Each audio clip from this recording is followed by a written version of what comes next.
مساء الخير لكم. تغيرت أمور كثيرة، وحتى الرئيس ترامب قال أنه الأمور تمضي بأسرع مما كان مجدولا لها. هذا يعني أن مع استمرار الضربات سنشاهد المزيد من الخسائر في طهران. الآن البحرية في طهران شبه منتهية، غرقت 17 سفينة في قاع البحر. هناك سيطرة على الأجواء بما نسبته 80%، وننتظر أن يكون هناك سيطرة كاملة على الأجواء من قبل الطيران الأمريكي. وأيضا هناك أقاويل اليوم، وسمعنا من الرئيس ترامب يدعم مقاتلين الكرد الإيرانيين بأن يساهموا في إسقاط النظام على الأرض.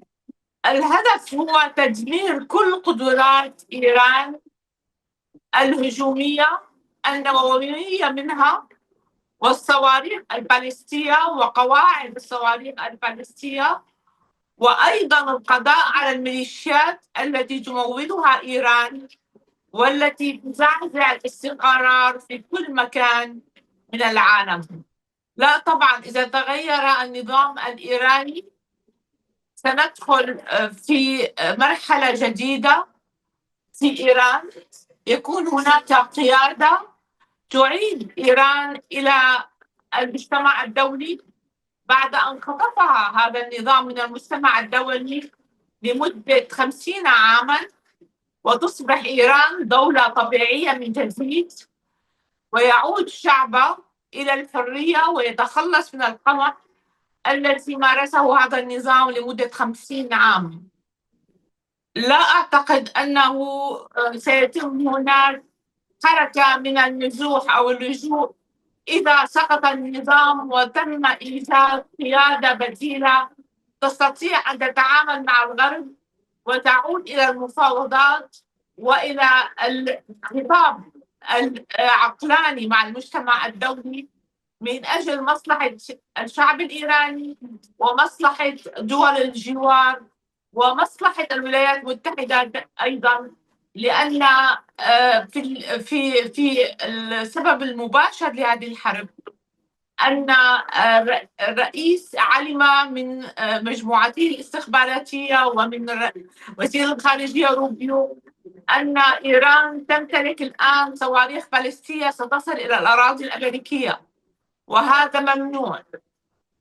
والرئيس ترامب قالها مرارا: لا يمكن لهذا النظام أن يحصل على سلاح نووي.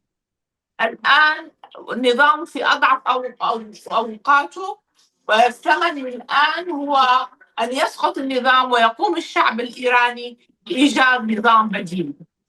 ليست بريطانيا غيرت موقفها وقامت أمس بالسماح للولايات المتحدة باستعمال قواعدها لانطلاق الطائرات الأمريكية.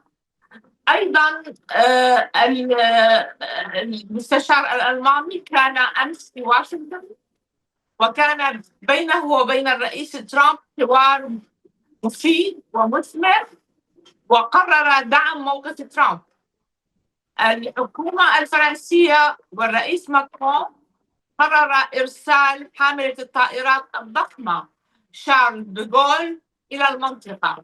هذا يعني أن دون طلب من هذه الدول بدأت تدعم وتتدخل من أجل الدفاع عن المنطقة ودعم موقف الرئيس ترامب. لم تغلق مضيق هرمز. حاولت إيران إغلاق مضيق هرمز لكنها لن تستطيع. وأمس اتخذ الرئيس ترامب قراراً بحماية كل ناقلات النفط التي تعبر المضيق وتعبر بحر العرب والخليج العربي، وستتم في المستقبل القريب حماية كاملة لهذه الناقلات، ولن يتأثر سوق النفط والطاقة.